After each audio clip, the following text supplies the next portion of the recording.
Good afternoon. I'm Barbara Snyder, president of Case Western Reserve University, and we are very pleased to welcome you this afternoon to our campus. It is a little warm in here, so for those of you who are from out of town, perhaps I should disclose in all honesty, it isn't always exactly like this in March in Cleveland.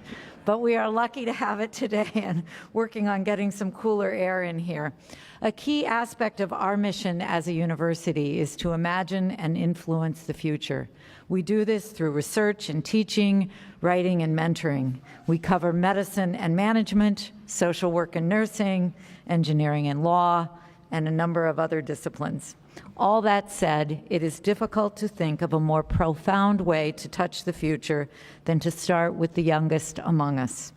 As today's speaker has powerfully illustrated in his research, it is also difficult to identify any approach with greater impact. Today, we have an opportunity to learn from one of the world's great leaders in this field. It is worth noting, however, that we in Greater Cleveland have sought to apply James Heckman's research for years. Our community understands the vital importance of early childhood interventions. Indeed, our county's Invest in Children program highlights our commitment to providing services and support to young children and their families. At Case Western Reserve, faculty across the university engage in research designed to improve the lives of young people today and to inform policy decisions going forward. Let me mention just a few. Dr. James Lalamandir of our School of Dental Medicine has created a sealant program that provides critical dental services to all school children in the Cleveland Metropolitan School District. At the same time, his initiative provides invaluable experience for our dental students. Dr. Elizabeth Short of the Department of Psychology and Dr. Robert Finling of the Department of Psychiatry each bring extensive knowledge, compassion, and expertise to the work of improving children's mental health. And Dr. Claudia Colton and Dr. Rob Fisher in the Mandel School of Applied Social Sciences provide rigorous analysis of existing conditions and propose solutions to the tragedy of neighborhood poverty and its impact on children. These are just a few of the many members of our faculty whose research and teaching focus squarely on children and young people. The list of Schubert Center faculty associates is in your program, and it highlights some of our faculty leaders in this area. And speaking of leaders, it is my great pleasure to introduce an individual who demonstrates every day just what it means to inspire, listen, and learn from faculty, staff, students, alumni, and the community. Dr. Cyrus Taylor is a passionate believer in the mission of the university. He understands the steps necessary to transform those beliefs into reality. We are so fortunate to have him as Dean of our College of Arts and Sciences, the home of the Schubert Center that is sponsoring today's events. And it is wonderful to be able to introduce him to you this afternoon. Dr. Taylor. As Dean of the College of Arts and Sciences, it's my great pleasure to be able to welcome you today. The College of Arts and Sciences, as President Snyder noted, is pleased to be the home of the Schubert Center for Child Studies. The Schubert Center brings together faculty from across our campus to build and enhance connections among research, practice, and policy related to children and childhood at our university and within the larger community. The Schubert Center develops and promotes educational opportunities across disciplines through both classroom and experiential learning opportunities for both undergraduate and graduate students. And the Schubert Center addresses children and childhood from infancy through adolescence and in local, national, and international and global contexts.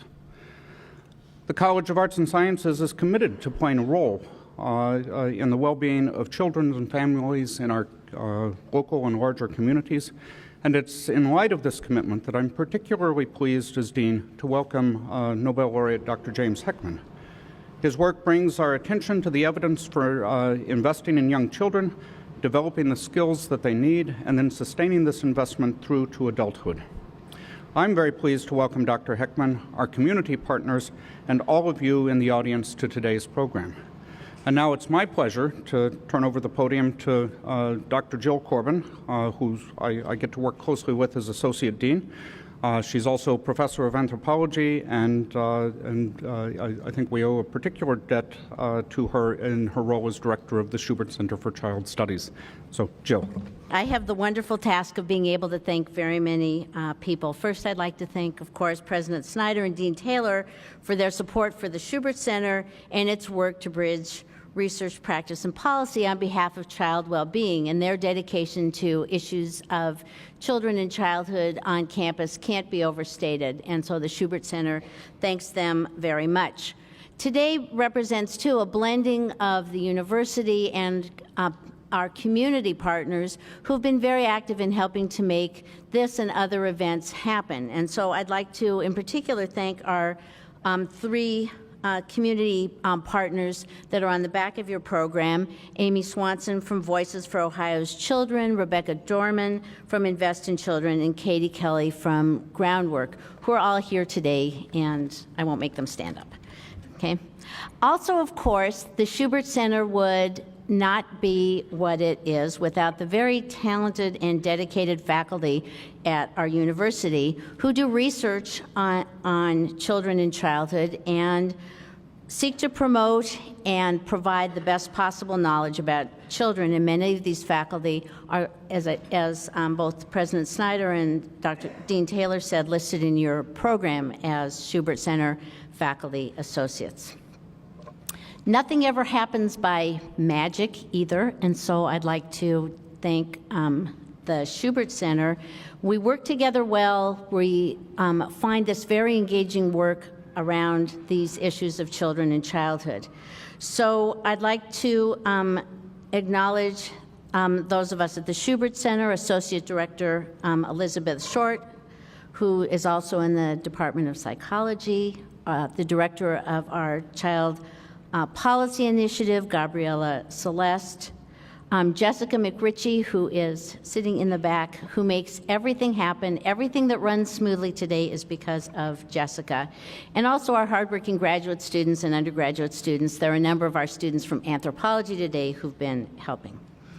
So the work of the Schubert Center is to expand our capacity to bridge research, practice, and policy, and to educate our students from undergraduate years, not waiting till they're graduate students, but from their undergraduate years in child policy issues.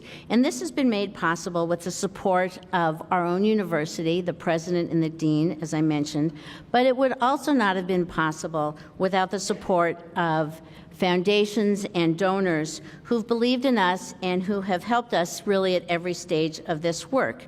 So this event then really belongs to them and is as well and is a credit to them. So I'd like to say that we've had support from the Cleveland Foundation and thank them very much, the Schuberts for whom this center is named, and also importantly, Marcia Egbert and Dave Abbott from the George Gunn Foundation have helped us really every step in the way and believe that universities and the policy world could really come together to for a fruitful collaboration. So they've provided us with much support and perhaps even more importantly, a lot of encouragement. So we thank them very much.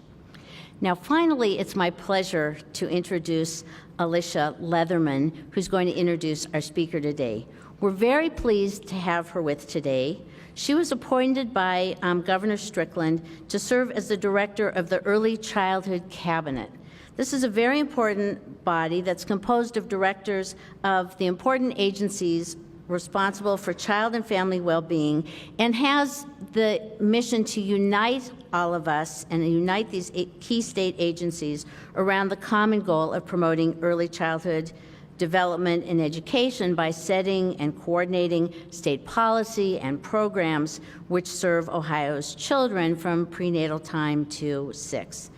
In this role, Ms. Leatherman has had the responsibility for coordinating and overseeing and being the driver in so many ways in front of and also behind the scenes, very importantly, the development of Ohio's early education system. She's also served in numerous agencies working for the well-being of children, including being the director of the Ohio Child Care Research and Referral Association. All of these accomplishments and activities are based in what many of this room know, that Alicia Leatherman has been a tremendous and powerful voice on early childhood in our state of Ohio and has had an impact beyond that. She's worked tirelessly on behalf of Ohio's children, has helped all of us do our work, and is the perfect person to introduce our speaker today on behalf of the governor. So thank you very much, Alicia, for joining us. On behalf of the Strickland administration, I would like to extend my thanks to Case Western Reserve University and the Schubert Center for Child Studies and their partners for hosting this presentation today with Dr. Heckman. We can all point to moments in history when an event, legislation, or a body of research changed the future of a system, social movement, or policy agenda. In the early childhood arena, some of these moments include the creation of Head Start, the passage of Child Care Development Block Grant and other federal streams of funding, the release of early brain research, and I would definitely put Dr. Heckman's work on that list. He has transformed and shifted the way that our country's policy leaders view the importance of investing in early childhood. He has inspired a generation of philanthropists, legislators, and governmental and business leaders to examine the societal benefits for investing in early childhood systems and programs, but not solely as a moral obligation, but as a legitimate economic development strategy. In fact, his groundbreaking work has been used throughout our work here in Ohio. As the campaign's first platform, developed by then-candidate Ted Strickland, the early childhood agenda included the following, quote, "A growing number of economists, including Nobel laureate James Heckman, note that investment in high-quality early care and education outperforms other economic development strategies. There is no debate that additional resources are needed for early childhood services, which is one of Dr. Heckman's main messages. In fact, it is the evidence and work of Dr. Heckman that provided us with the justification to invest $170 million per year in new state general revenue dollars. While these funds cannot fill the hole that one-time federal funds left in our system, we believe we have a more sustainable base from which to build. An additional lesson that we've learned from Dr. Heckman is that reaching families early is better, and that the quality of service we design and provide matters greatly to the return on investment we can expect. We are committed to increasing the quality of our services throughout our early childhood system, from home visiting and early intervention work to our quality rating and improvement system. When developing our guidance document for Step Up to Quality, which is our quality rating and improvement system, we again went back to Dr. Heckman's work. Learning starts in infancy, he said, long before formal education begins, and continues throughout life. Recent research demonstrates how vitally important the early preschool years are for skill formation. Early learning begets later learning, and early success breeds later success, just as early failure breeds later failure. And imagine, Ohio is only one state who is utilizing Dr. Heckman's incredible research and expertise to elevate early childhood as a policy and funding priority. Now, a bit about Dr. Heckman's current work and accomplishments. He is the Henry Schultz Distinguished Service Professor of Economics at the University of Chicago, where he has served since 1973. And he directs the Economics Research Center and the Center for Social Program Evaluation at the Harris School for Public Policy. In addition, he is a professor of science and society in University College Dublin and a senior research fellow at the American Bar Foundation. Dr. Heckman is actively researching the economics of human development and building theoretical and empirical models of human capacity formation. This work will emphasize the role of the family in producing capacities and the effects of capacities on education, wages, health, crime, and other dimensions of lifetime achievement. He is currently conducting new social experiments on early childhood interventions and reanalyzing old experiments. Dr. Heckman has published over 260 articles and several books. Dr. Heckman has received numerous awards for his work, including the Distinguished Contributions to Public Policy for Children Award from the Society for Research in Child Development in 2009. It is truly a privilege to have an opportunity to introduce someone that I consider to be an incredible champion for young children, whose interest in early childhood elevated its importance to those of us in the human service world, which felt like overnight. Dr. Heckman. Thank you very much. You gave a lot of my talk, so I can make it short. I'm very glad to be here. I appreciate the kind words and the forum and the turnout on a beautiful day like this. It's such a rarity in Cleveland. You should be outside, not inside, but I'm glad you're inside. So I do thank President Snyder, Dean Taylor, and of course Jill Corbin, who invited me here, and Alicia Leatherman for very kind words, and I hope I can live up to your expectations. And I do want to talk about this question about, oops, I already started my talk without knowing it. I do want to talk about the economic case for investing in early childhood education. But let me talk a little bit before I get into the main talk, just about why I'm here and what I'm doing. So I'm going to talk about this, but I am an economist. You have to understand that. And therefore, I am primarily interested in questions to do with the economy in terms of productivity and aspects of things involving income and equality. However, in understanding economics, I'm a firm believer that it's important to understand more broadly. I mean, there was once a line, I think it was by Keynes actually, and the argument was something like, that person who is only economist is not a very good economist. Namely, when we deal with the economy, we have to understand many of the sources of what we're dealing with. And here, we're dealing with the formation of human capital. And so I really want to try to understand not just what economics has to say, but how economics has been and is being enriched by drawing on studies from a number of fields, including psychology, which you'll hear much about today, as well as from work in epidemiology and work in developmental biology, which I think is highly relevant.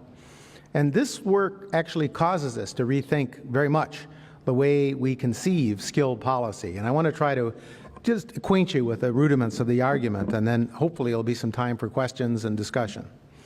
So let me make a few observations which I think are very important to lay out on the table. Anybody who studied the American economy in the last 30 years knows that American society is becoming polarized and less productive. What do I mean by that? Well, if we look at measures of income inequality, we find that, in fact, the population income distribution has been widening. It's been a phenomenon going on for 30 years, not just in the United States, but certainly in the United States. It's also the case that our productivity is declining. So if we think about international competition, economists think about something called total factor productivity growth or average labor productivity. There are different concepts trying to capture this notion of productivity. We've seen a real decline in the last 20 years, and that translates into a slowdown in the rate of growth of wages and also contributes to inequality because it's not uniform across different groups. So the question becomes, what do we know? Well, American society is more polarized. And we've also seen as another dimension that a greater percentage of children are going to college than ever before in the history of American society. And at the same time, a greater percentage is dropping out of high school, if you properly measure the high school graduation rate. So what we've seen is an emergence of two societies, where some part of the society is doing very well, sort of two Americas, if you will, and the other America is this case where we're talking about individuals who are really dropping out in a fundamental way, not getting the wages even of a high school graduate. And those wages haven't really been so good anyway in terms of keeping pace. So the middle class is starting to disappear. And we have levels of inequality that are starting to reach those that are witnessed in Latin American countries, where we think income is very highly unequally distributed.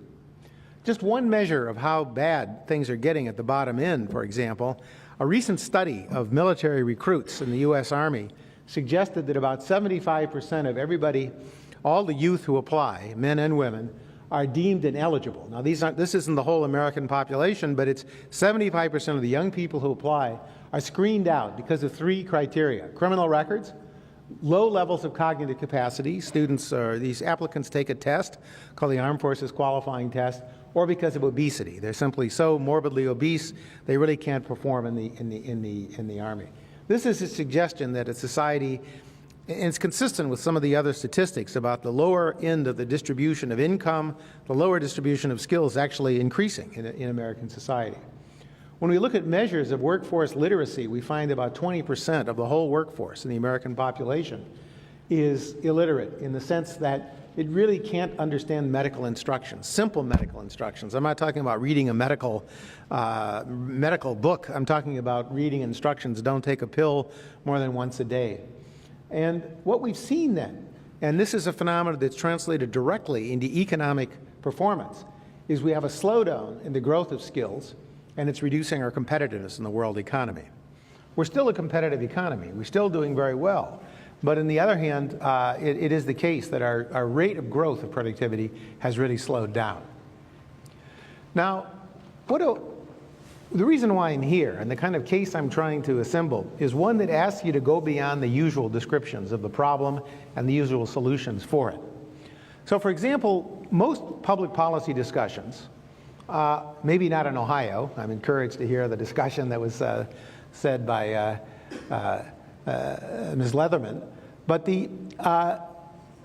most public policy forums discuss these issues one at a time. They typically are worried about the fact that the high schools may be failing, or tuition costs are high, or some other one family or another, a family may be failing, or something of the sort. But there isn't an integrated approach to understanding these problems. And so as a result, we have a lot of different competing proposals. People recognize these problems, although some of these facts, like the increasing high school graduation dropout rate, may not be completely familiar. But nonetheless, there is a perception that something is not going well in American society, and the question is, how can we proceed to address these problems? And so what's happened is that there's been an array of different proposals, and they lack coherence. There's a sense in which there isn't an integrated principle based on science, social science, that really allows us to address these questions. So I'm going to try to present my vision of how to approach these problems. So I want to try to articulate an approach that's coherent. It's not complete. It's coherent in the sense of laying out a vision, but there are many gaps. Like any kind of study of inquiry here at a major university, we know that we're always provisional in anything we say. But I do want to try to lay out the framework, which I think will be filled in successfully, and to show that there's a strong economic case for investing in young children. So let me summarize the argument and give you a few facts to sort of display this. I don't know what your forum is. I'm happy to take questions in the middle, but I'm also happy to wait to the end. I don't know, I guess probably better to wait till the end. I really prefer the other way, but at the University of Chicago, we frequently interrupt, so I actually I don't call it interruption, it's clarification. The greatest danger of any speaker is to be talking and maybe saying absolutely nothing and leaving everybody bored. So I can get a feedback, it's great. But anyway, so what I want to give is a few key points and then amplify these points as time permits. The first point is that we know we encounter many social problems. I haven't mentioned crime yet, but the estimates are somewhere between annual cost of crime to the U.S. economy is somewhere over $1 trillion. It can be as high as $1.3 trillion, been estimated. But if we think about an array of social problems like crime, teenage pregnancy, obesity, high school dropout rates, this widening income inequality, low levels of skill, and even adverse health conditions beyond obesity, I want to argue can be traced in part, I emphasize in part, to low levels of skill and ability in society. So we've come to understand the importance of ability, but we've come to understand it in a fundamentally different way than we thought about it in the past. And this is an important part of my talk. I want to talk about ability. I want to talk not just about ability in the sense of an IQ test or some test of how you do on an exam, but I want to think about multiple abilities, because when we think about ability, we have to think very long and very hard about how we can, what ability really is and what abilities are that make for success. And then, of course, what can we do about shaping this ability? I would argue that inequality in ability is a major contributor to inequality in society and to some of our slowdown in society. So it is the case, if we look at most public policy discussions, I don't want to say all public policy discussions because I think there's a growing awareness, but a lot of discussions focus on measures of school productivity, for example.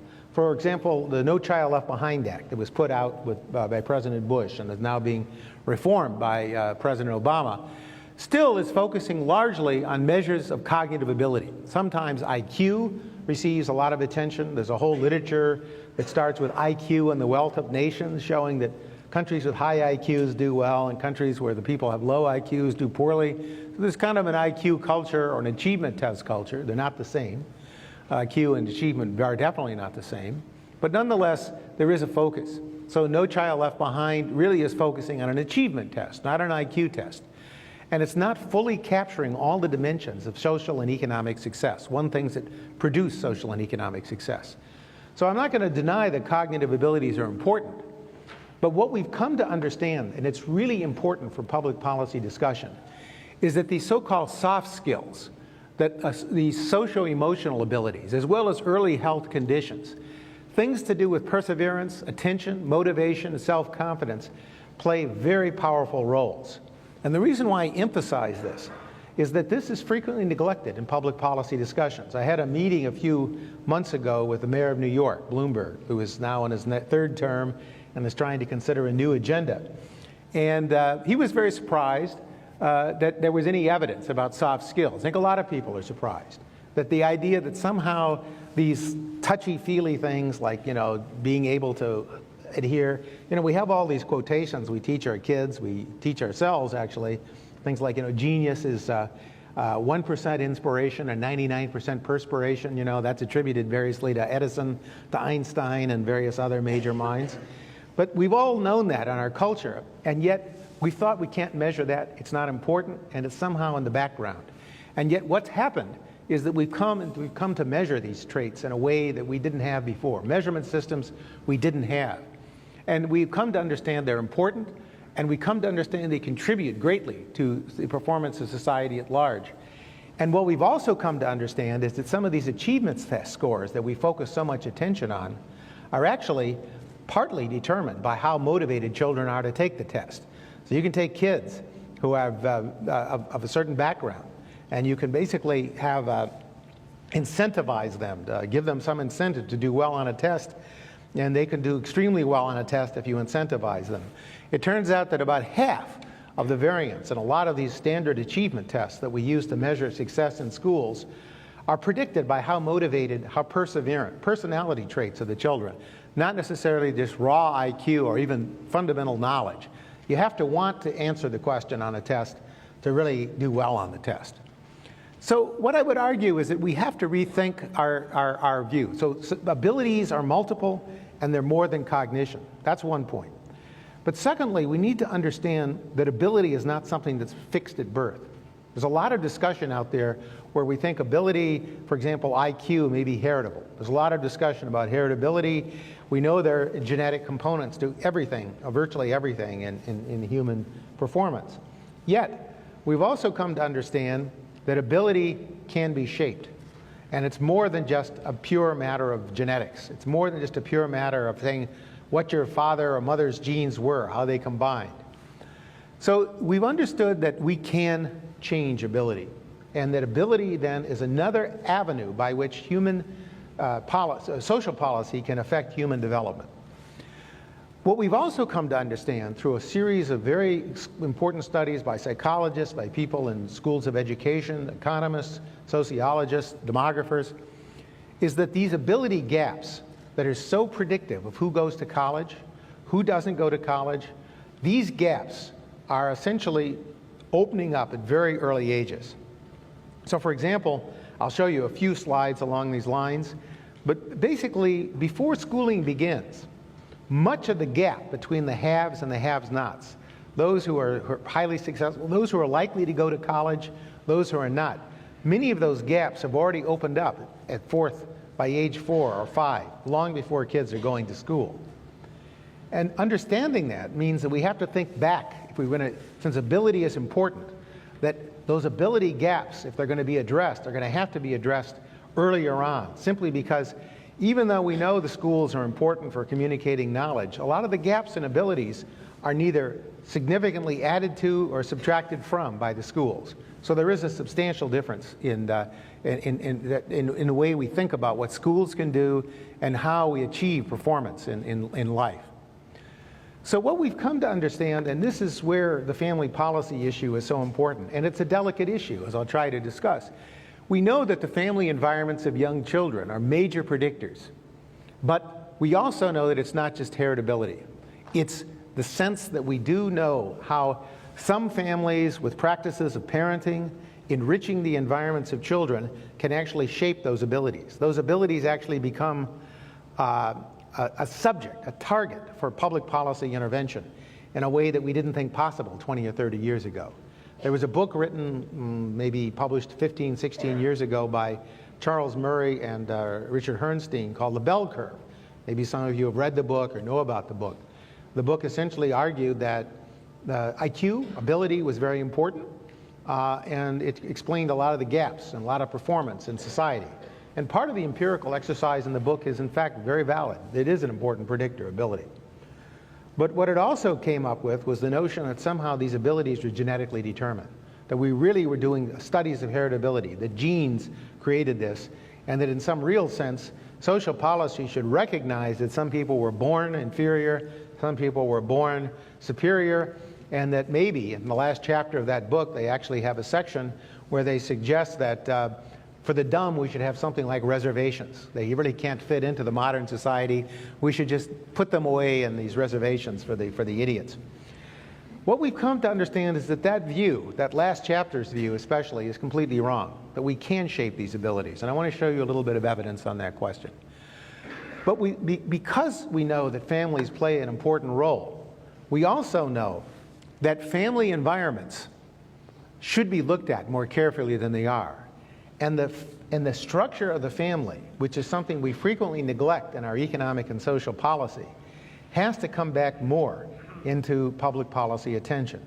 So a lot of the case for understanding about where society may have gone wrong or how we can do better is a way that we can think about supplementing and aiding the resources available to families. And it's an undeniable fact. If you look at the statistics, I'll show you some, but the structure of the argument is really that we have seen a tremendous change in family environments in the last 40 years. It was very rare phenomena 40 years ago that many children were born out of wedlock. Always some, there were always kids born out of wedlock. But now we're reaching a state where up to 15 to 16% of all American children are born into families where the child never sees the father. There's some close to 30% of all children are living in single-parent homes. And although it's not invariable, it's typical that most of these environments, at least in the United States, are environments where the child is with a mother who's typically less educated. The resources available to the family and to the child in the family are considerably reduced, truncated, and this leads to substantial developmental problems down the line. So this policy and the origins of these problems, I think, are partly the origins of problems in the family, and the solutions to these problems then arise from our understanding how we can address the problems of the family, supplement the family. So experiments have been performed, and I'll talk a little bit about this. And the experiments that have been performed are essentially experiments that show that when we supplement the lives on a voluntary basis, we supplement the lives of disadvantaged children, and we give them essentially some of the parenting resources that they typically don't receive, we can see substantial economic and social benefits from those interventions. And we've learned that if society intervenes early enough in the life cycle of a child, it can raise both the cognitive and the social-emotional abilities and the health of disadvantaged children. So what we've come to understand is that these early interventions reduce inequality. They promote schooling, they reduce crime, reduce teenage pregnancy, and by creating these abilities that translate into productivity, that make workers more productive, they simultaneously increase workforce productivity. And so if you do a strict benefit cost analysis, you simply ask, well, how much is it, for example, if you compare how costly, what's the rate of return to investing in, say, reducing classroom sizes, which receives a lot of attention in public policy discussion. We compare the rate of return on that with investments in early childhood, supplementing the resources of these families, we can see a huge difference. In fact, the rate of return for reducing classroom size has been estimated to be negative. It's cheaper, actually, to give the money to the kids directly in a bond than to reduce classroom size. It's not that reducing classroom size doesn't change student performance. It's just that it costs you money to do that. You have to hire teachers, you have to change the facilities to do so. If you do the same kind of hard-nosed cost-benefit analysis on early childhood, you actually will find that it has a very high rate of return.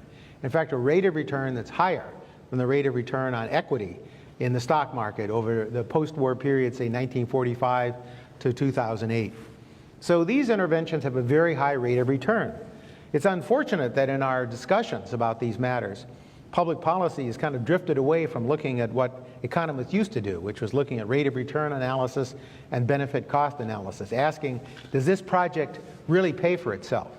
Well, when you do that kind of accounting, you see that these programs have a very high rates of return, certainly compared to the alternative programs, like many of the programs that we saw put out in the place last year in terms of the AARA, the Recovery Act. We can actually see like fixing potholes has a very low rate of return, it turns out, a couple of % a year, much lower than the Perry project, which I'll talk about, an early childhood program of 6 to 10% a year.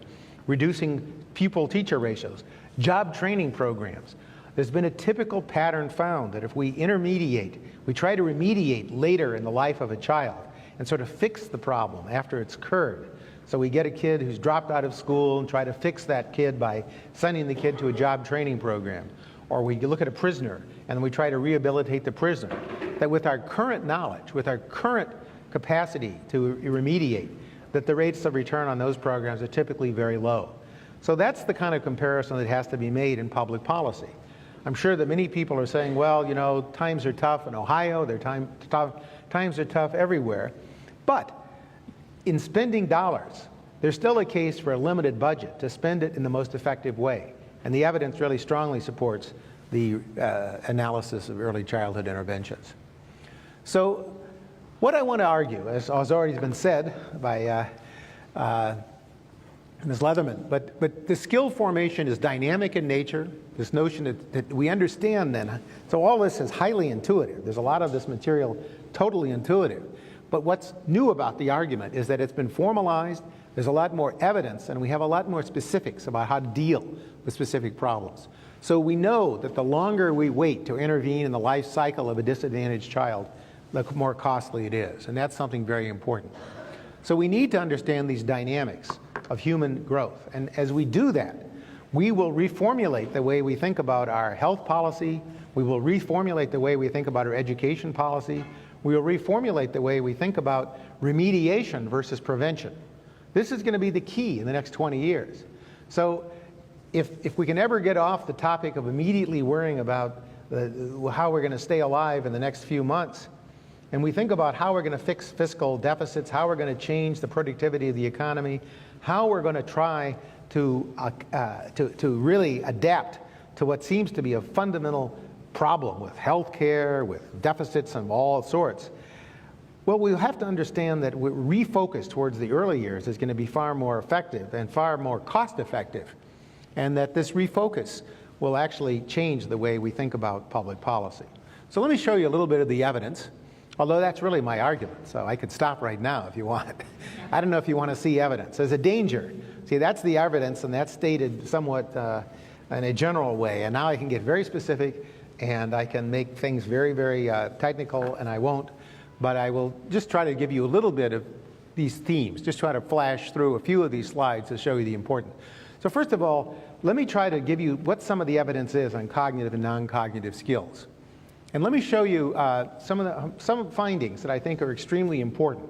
Now, I mentioned in the beginning of the talk that there was this whole issue about the structure of the high school dropout rate was actually increasing. Now, many people are very surprised to hear that. And now, why is that true? Well, the reason is that about 12% of all of our high school graduates each year are produced by GED programs, 12 to 14%. It varies across states. I don't know if you know about the GED program. It's a second chance program given to dropouts. They take this test and they certify that they're the equivalents of high school graduates. So 12% of all high school students produced each year, certified, and counted actually in the current population survey, and counted in a lot of statistics, are these GEDs. And the GED test is good. So if we look, for example, at this is the distribution for males and females, the left being for males, the right for females, of the test score. This is just the percentage of people at different points of the distribution, going from the bottom of the distribution to the top, males and females. Now you ask, how well do the GEDs do? Well, in the overall distribution, the GED test scores are pretty much the same as the high school graduate test scores. And if we look at the way that we usually judge American policy, we would say, okay, the GED is a success. And many people think it is, by the way. Again, the very same mayor of New York, big discussions about how to improve, if anything, expand access to GED programs.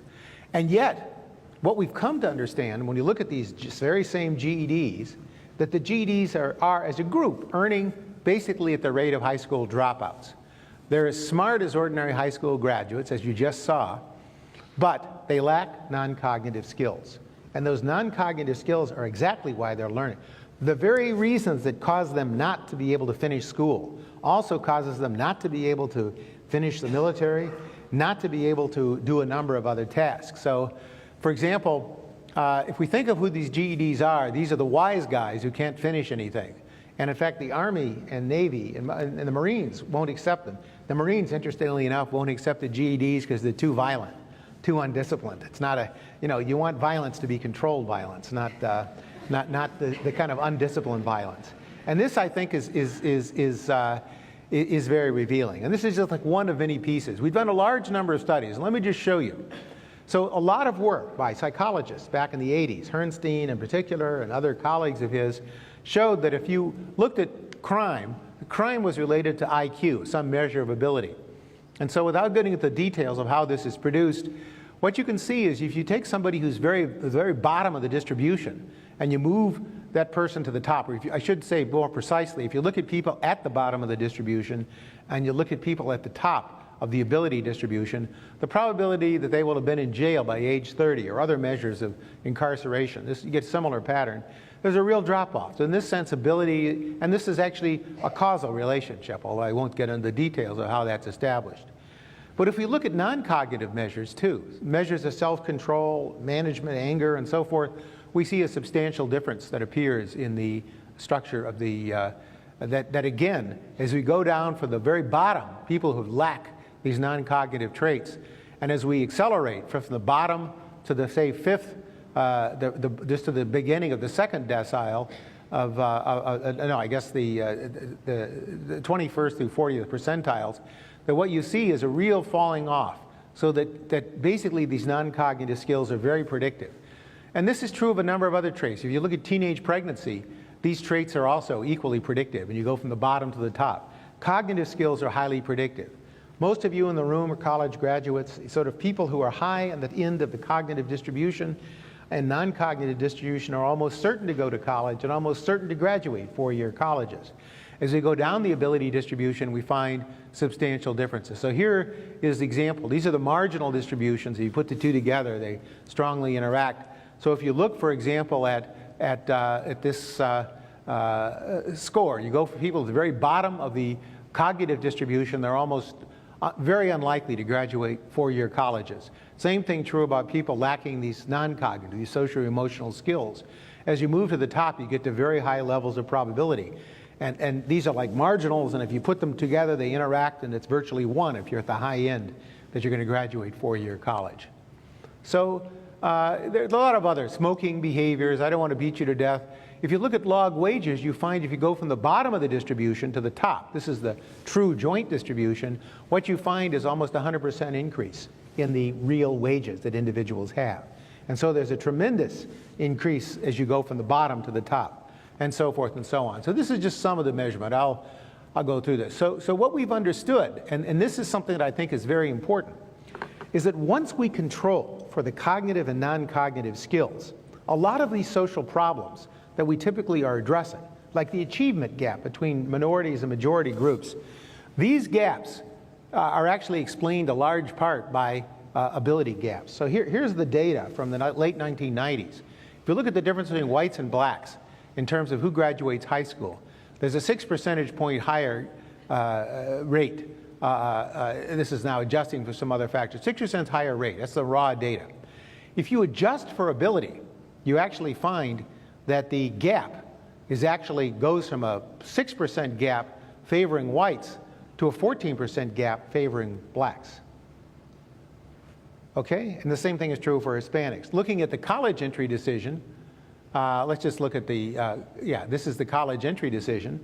What we see is a 12 percentage point gap between blacks going to college and whites, as opposed to, and a 14 percentage point for Hispanics. Once we adjust for the abilities that these kids have at the time they apply to college, that we see that the gaps actually turn negative, that it's more likely for minorities to be going to college. So ability is playing a huge role. So again, you could ask yourself, okay, ability plays a huge role, so what's going on? These gaps in abilities emerge at a very early age. Let me just show you one example. This is a case from a study that I'm doing with a developmental psychologist and economist at Irvine, Greg Duncan, where we're looking at kids who are measured. This is on a measure of cognition, where we can actually get measures starting at age 3. If you look at kids and mothers, so this is a benchmark measure. This line doesn't mean too much, but we have measures starting at age 3 and going to age 18. And we can see that basically this is this measure for kids coming from advantaged backgrounds. Now, if we look at same kids whose mothers have some college education, we see a substantial gap between those kids' scores and the kids whose mothers have these environments. And what's interesting and most important thing is that the gap at age 18 that's so important in determining college entry is mostly there, certainly by age 5, and it's even there in age 3. So before the school age has opened up, we actually are finding that these gaps are there. So if you look at high school children whose mothers are high school dropouts, we see huge gaps. These gaps are predicting who goes into college, who doesn't. And those gaps are there, and they're not much different. They don't change all that much as individuals go through school. So what you're saying is the schools aren't really accountable for expanding those gaps or for reducing those gaps. And that's important. And when you get the same thing for social behavior, I should probably move ahead, and for health, but I think I should probably in the instance. So the question, though, is what do we make of these things? Now, if Herrnstein was still alive and Murray is still alive, if he were here, he would simply say, this is fine. This is exactly the argument they were saying. These gaps open up at a very early age. They're genetic, right? They start at early ages, the earliest age that we can really reliably measure a lot of these things, 2 or 3, and to make comparable comparisons. But then the question is, they'd say it's genetic. The question, though, is it genetic? Is it family environments? And what it has to go on? And here, I think, I want to show you that the evidence suggests a powerful role from the intervention studies for investments and things that, in other words, society can do something about in a constructive way. But let me just show you a staggering fact about American society, in case you haven't seen this before. If you ask what percentage of children under age 18 are living with a single parent, you find now in the year 2006, where this graph stops, it's about 28%, roughly. 28% is the figure. Starting in 1968, that figure was more like 13 to 12%. So we've had a huge run-up. And you can see that the major contributor to the growth trend between 1968 and the year 2006 is basically this category where the mother has never been married, and in some fundamental sense, and the father really hasn't been around, and to a significant degree. We have independent studies suggesting that most of these kids really haven't seen their father. The father's engagement's very, very limited. And the reason why this is important is that we actually can chart what the level of investment is in these children by family type. And there's a very set of detailed studies, and I'm glossing over these, but let me just give you some idea. If we look at measures of cognitive stimulation, we have longitudinal data sets where we follow children through their childhood. We can actually ask how much is invested into this child. So we look at measures of reading to the child, encouraging the child, and the like. If we look at the category of, say, just an intact family versus a family which is broken home or a single mother, you get substantial differences. Now, the scale here is somewhat arbitrary, and I'll show you in a minute that these differences map into real outcomes, real differences in achievement outcomes. But just to get a level of the resource input, there's staggering differences. And it isn't all just the fact that these kids have access to fewer resources in terms of dollar resources. It's various dimensions of parenting that are actually at work as well. So what we can see is that there are substantial differences in family income across. So this is just an example of how unequal the resources are. This is an example in the, from a graduate student at the University of Chicago. And what he's looking at here is the amount of material goods, just toys, just regular toys, bicycles, various kinds of things that children 0 to 3 have available to them. And if we look at overall distribution in the population, what we'll see is if we put the Hispanic and black families in the white distribution, if they were full equality, this line would be flat across all categories, right? Just same, if blacks, you know, 10, so in the lowest deciles, what this graph is saying is that blacks are way overrepresented. So about, looks like almost 40% of all blacks are in the lowest decile of the white distribution. That's the level of disadvantage in terms of material resources. Hispanics the same way. If you look, for example, at cognitive stimulation, similar issue. So again, we see very great inequality in family environments starting early on, and emotional support. Now, how much of this is due to family income and parental education? Part of it, but by no means all of it. So for example, when we adjust for things like this, family income, you get rid of some of the gap, but much of it still remains. So there are substantial differences, and as I'll show you in a minute, this translates out. One thing I probably, since there aren't too many doctors in the audience and so forth, there is a biology that goes with this. And this is something that's very exciting. And this is where the case is not just based on test scores, not just based on the usual social science evidence, but it's based also on real genetic studies or understanding of how genes express themselves. Experience gets embodied in the biology of the organism. We've come to understand that in ways we never understood it before. Some of these developments are only 3 or 4 years old. It's very exciting. Some of the work in epigenetics is extremely exciting because it suggests how disadvantage can perpetuate itself over generations.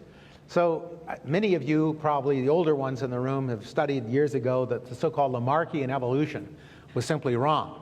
But there's a version of it that's been revived under this form of modern epigenetics, where experience really does get under the skin. So let me just show you just a few pieces of how.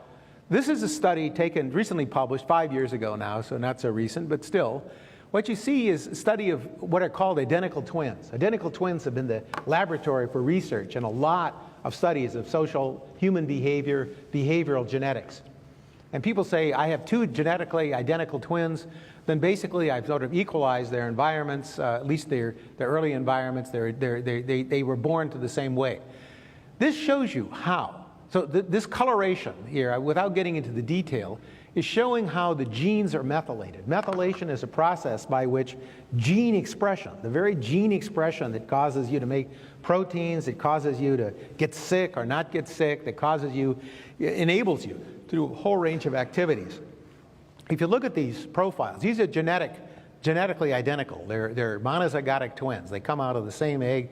They're literally the same genetic material. The fact that the shading here, even at age 3, is different means that already by age 3, the genetic expression is fundamentally altered. And it's altered in a way that stays with you for the rest of your life. If you look at the 50-year-olds, remember, these are people who are allegedly identical. So if you really thought that environment wasn't playing much of a role, a lot of it was genetics, the coloration should be identical, left and right. It's one twin versus the other. And instead, you see substantial differences. So the methylation is substantially different. We've learned that there are fundamental interactions between genes and environment. So without getting too much on a tangent, we know, for example, that childhood maltreatment essentially can produce inflammation. Inflammation is a condition that's very harmful. It produces has a number of effects on disease and health throughout the lifetime. And so one of the factors that we've come to understand is, yes, maltreated children have more inflammation, okay? But what we've also come to understand is there's a genetic basis for this, that actually the effect of maltreatment is an interaction with other, with a particular genetic predisposition. And so this is the part that is new.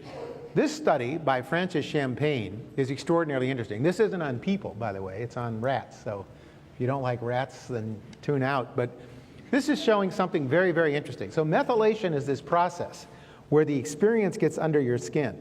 And so what she studies is the actual methylation of the genetic material.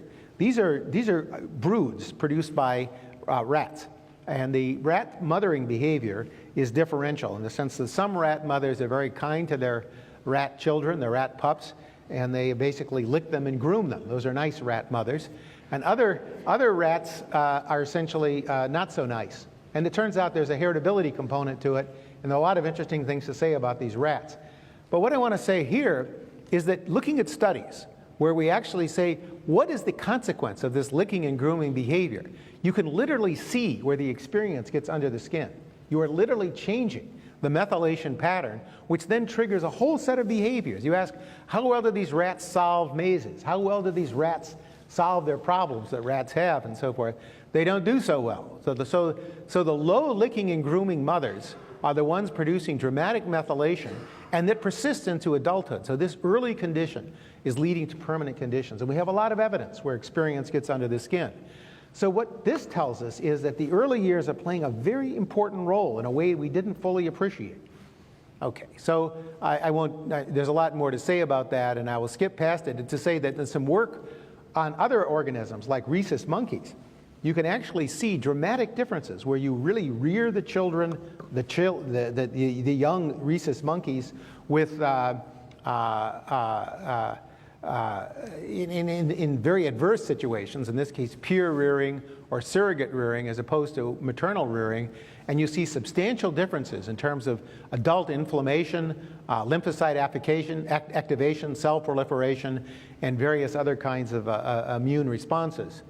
And we can see, just to show you one dramatic difference, I don't know if you can see this slide, but if you look at 3 different conditions for the peer-reared monkeys, mother-reared, peer-reared, you're seeing that close to 23% of all the genes are differentially methylated by early experiences by the young monkeys. So there you can see. So we have, these are animal control studies. The beautiful thing about animals is you can experiment on them, and you can see dramatic effects, and these effects persist.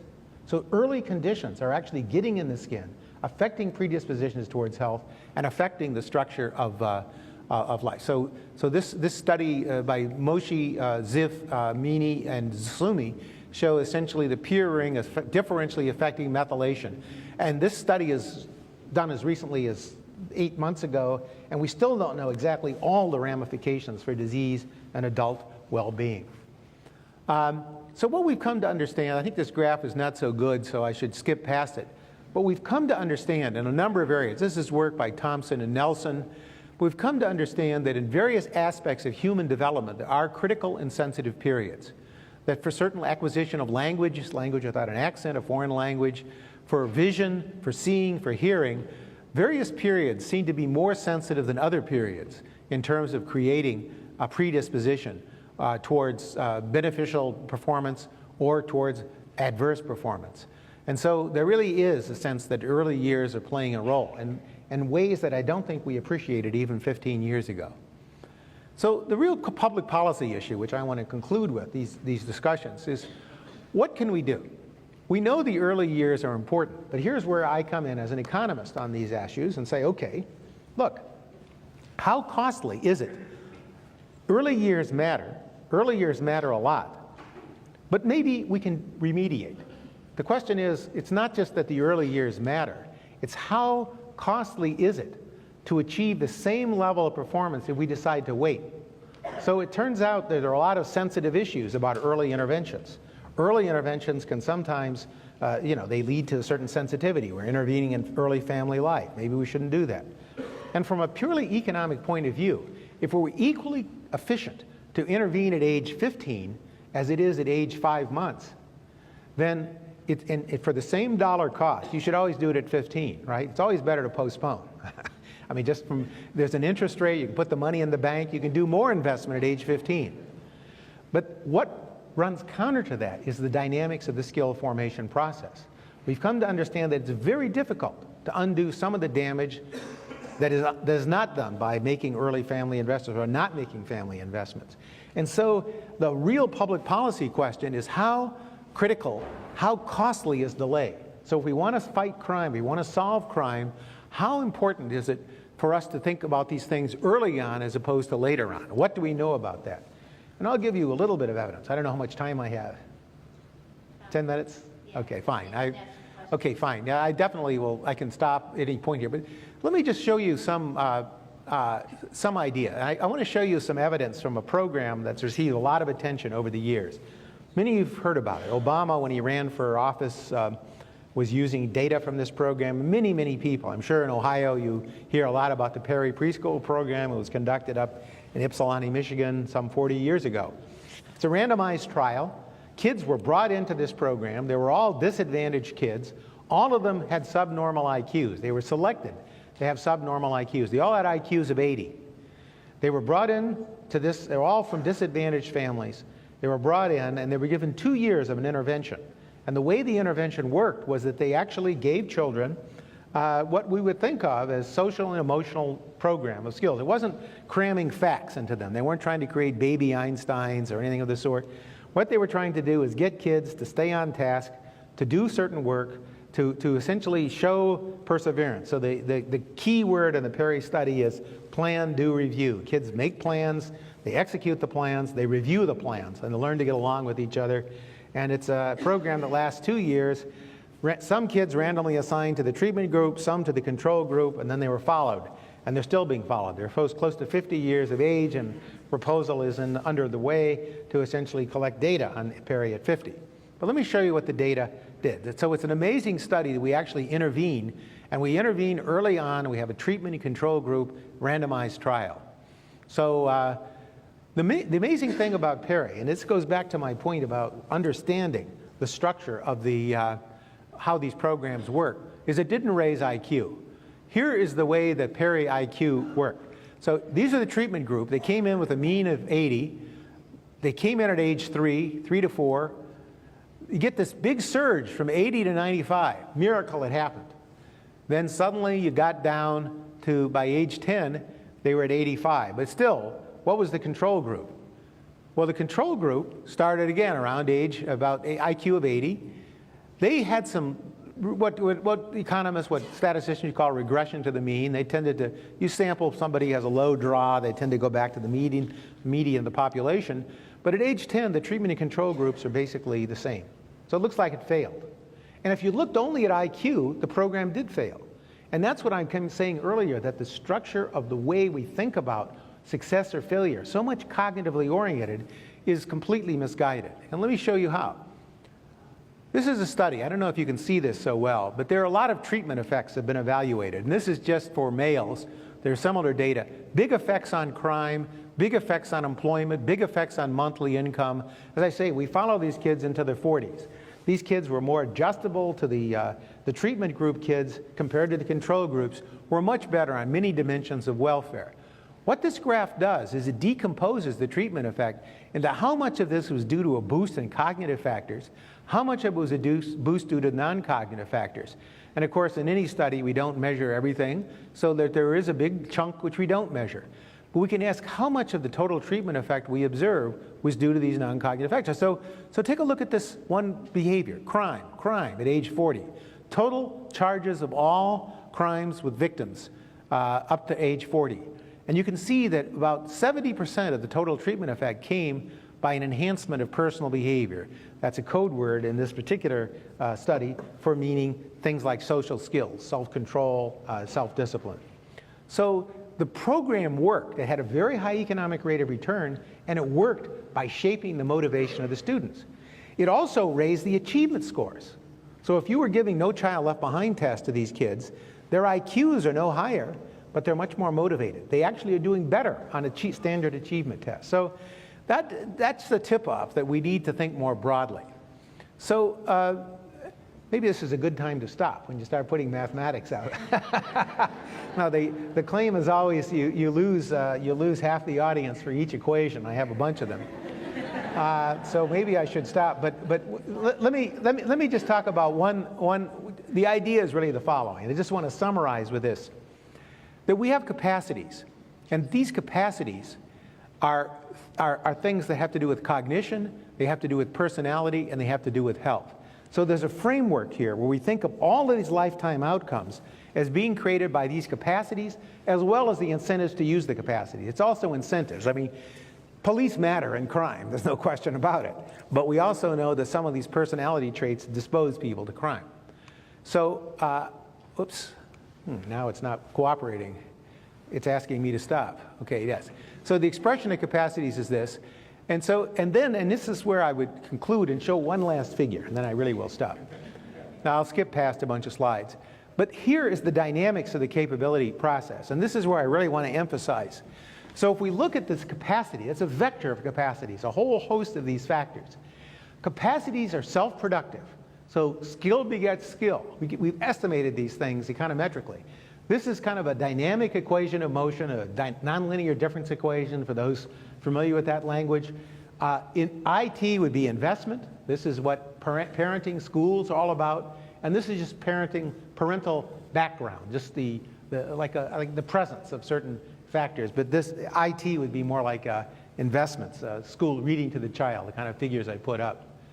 And so what we come to understand by estimating these equations is to understand how easy is it through this IT to make up for the lack of investment early on. So we can look at the degree of substitution.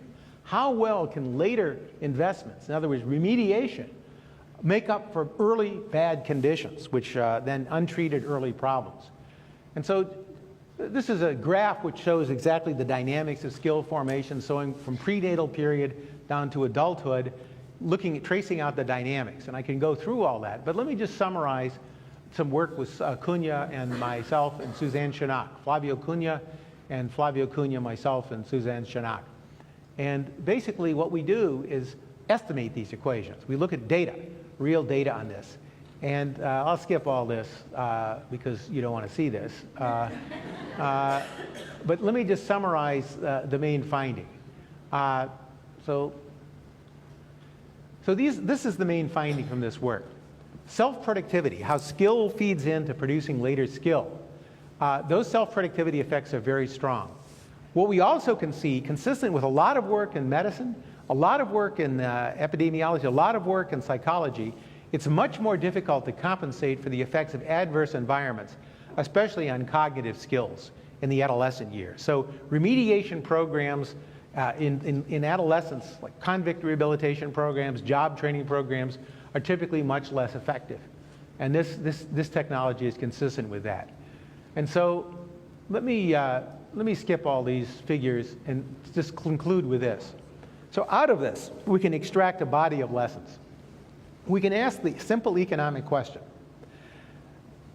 If we target programs towards the earliest years, precisely because of the dynamics of this skill formation process, and we ask, what's the economic rate of return? We get a very high economic rate of return in the period 0 to 3. If we go 4 to 5, we still find high returns. That was Perry. I actually didn't mention a whole body of other programs. As we go down, we find, so what's the hypothetical experiment? The hypothetical experiment is I have $1 now to invest.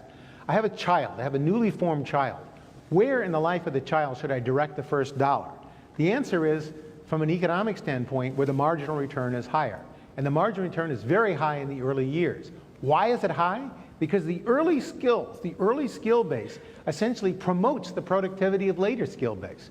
So for example, we know that if we invest in these kids early on, we can avoid all the problems of special education and discipline problems and the like that occur down school. We can avoid criminal justice and all of these other programs. So it's the fact of the dynamics of the human skill formation, the fact that organisms grow and they have a dynamics of their own. So that's the main message, that essentially what is economically efficient, of course, is also going to turn out to be socially just. So the typical argument that was made about investment in early childhood in the past was always we should help the disadvantaged. And that's a model that's a standard argument, but it's one that doesn't cut a lot of ice in a lot of quarters, especially in mean times. You say, well, we can be nice when we're richer. I think what we really have to understand is these problems are interrelated. This is a very rare public policy that we're talking about. It's one of the few policies where you can actually solve a problem that has motivated by a social justice consideration, and at the same time realize that you're getting a very high economic return. You're making the American economy more competitive. You're actually supplying the firms with more skilled labor. You're also improving the life prospects of a lot of kids born into disadvantage. And we've seen that a lot of kids are being born into disadvantage. So that's what I think the economic case is, and I'm very grateful for your attention this hot day, beautiful day in case. Thank you.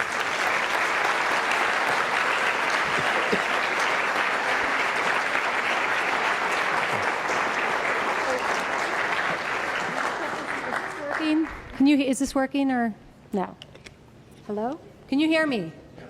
Okay, so we only have about 10 or 15 minutes left. First, I'd like to acknowledge Professor Heckman. Thank you so much. We will have all of this presentation on our website. Not that you'll be able to explain all of these slides to your colleagues and friends, but hopefully having some time to ask some questions, seeing as we're here on campus, we want to do so. So we encourage you to please come forward. We have speakers here on either side, and I don't know that you need any moderating. I'm Gabriella Celeste. I'm here with the Child Policy Initiative here at Schubert, and I'm here to host moderating, but it may not be necessary at all. So please go ahead, sir. Programs beside Perry, which is an outstanding program, like Absidarian or Yes. other programs? You might need to talk about that, or? I just wondered, does it replicate on your same findings? These programs are different. I mean, I don't have time to really go through all these programs. I'm actually working with the Absidarian data as well. Those kids are actually now 30 years of age. Again, it was a randomized trial, this case conducted in North Carolina, Chapel Hill area, North Carolina. That program was a little different than Perry. Perry started at age 3 and 4.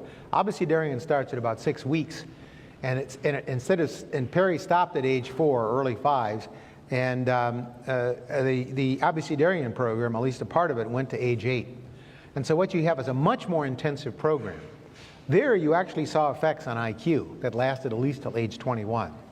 Again, starting early enough, you actually saw bigger effects in terms of IQ.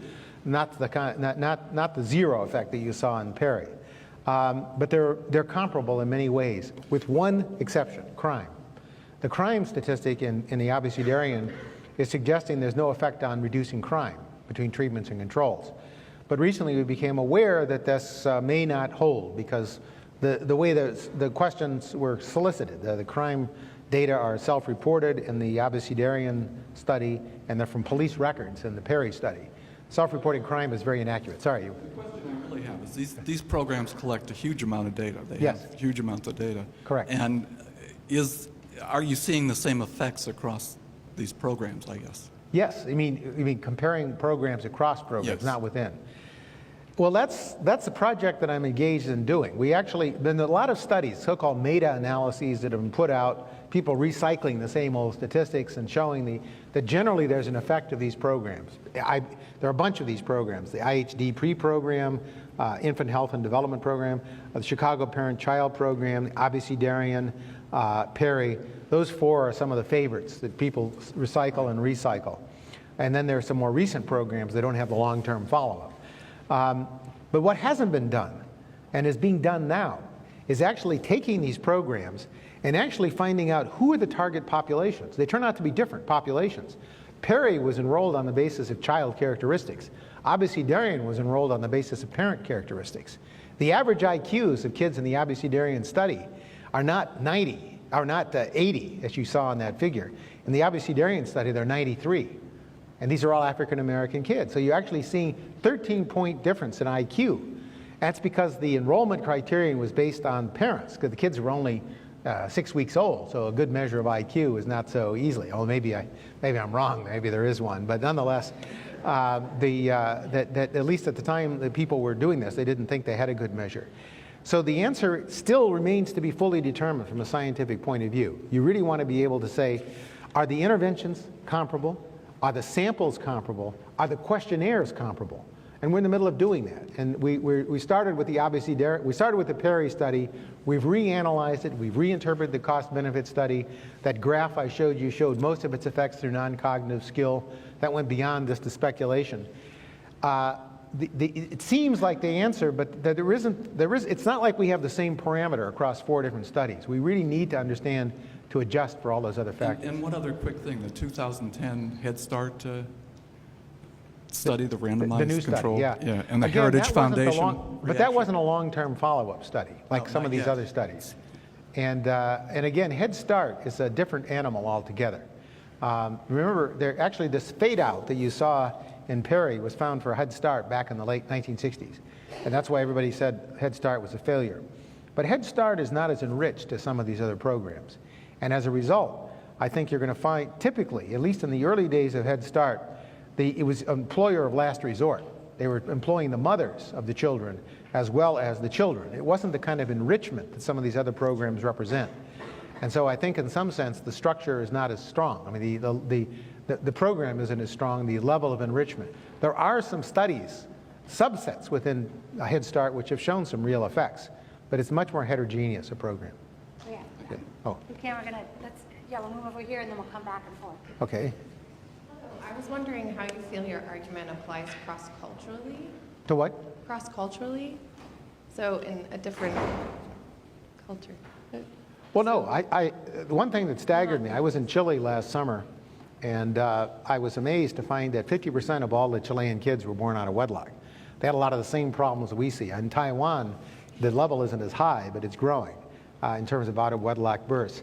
If you look at the United Kingdom, you actually see a huge number of births out of wedlock, and you actually see the emergence of, sometimes not so graciously called skinheads or, the underclass or whatever you want to call it.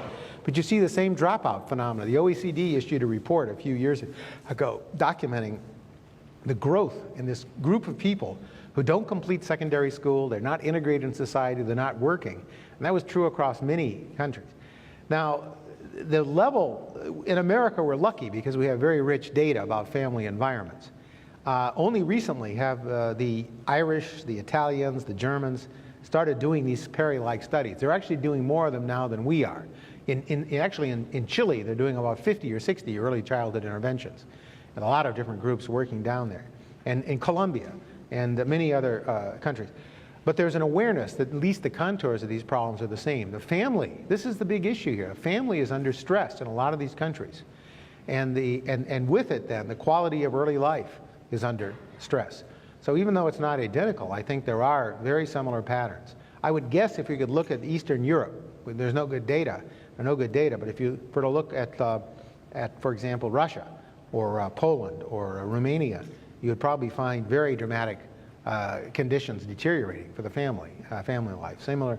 So that's a general phenomena which I think, if we think about what these programs are doing, they're addressing. And so in that sense, I think there is a cross-cultural basis. Okay. Yeah. Thank you. Why don't we take your question, sir? Hello. I just have two quick questions. The one question is related to personal finance. Try to apply your theory to child education. You mentioned that the return rate will be higher if you invest early in the childhood. And just for example, if I have some money put aside, for child education, should I put my 5-year-old to a private school you spend the money to send the 5-year-old to private school rather than to save that money for his higher education? Well, you got to be careful. Who are you when you're making this study? I mean, if you represent a middle-class parent who's investing actively in your child and supporting the child's schoolwork, then a lot of what I said today isn't so important because you're actually providing those investments. You're actually providing those environments. If you're talking about somebody who's very disadvantaged, where the child is not getting much cognitive stimulation, where the child's not read to as much, not given the same motivation, then for sure the investment should probably take place earlier. So part of it is really, remember what I'm talking about is not just the school. I'm talking about the whole environment that supports the school and supports the child.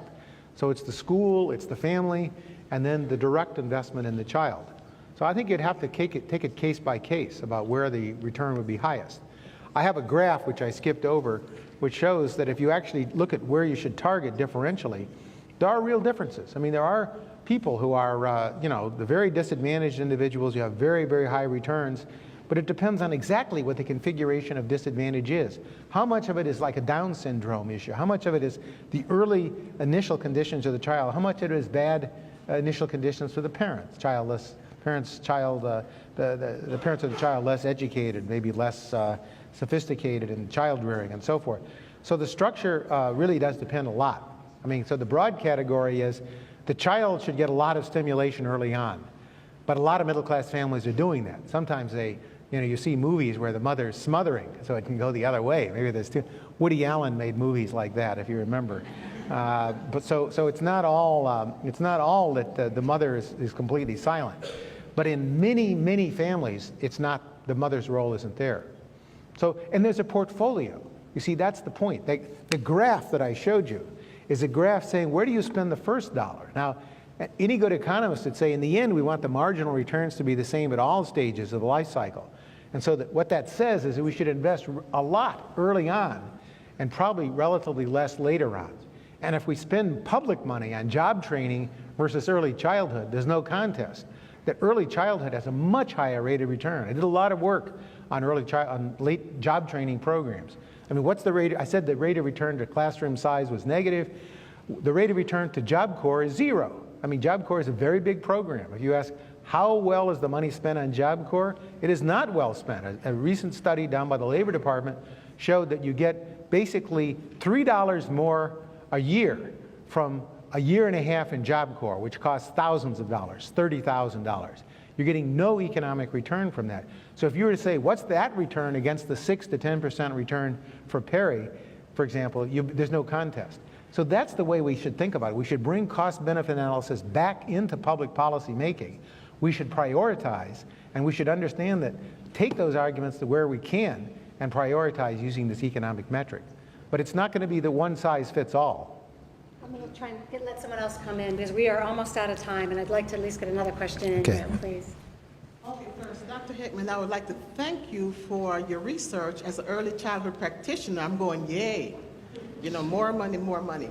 But what my question is, what do you think the implications are for institutions of higher learning that prepare teachers to support that early learning? Well, there's a whole issue, which, I mean, there are a lot of, I skipped over a bunch of slides. This is called practical issues. You're raising one of them.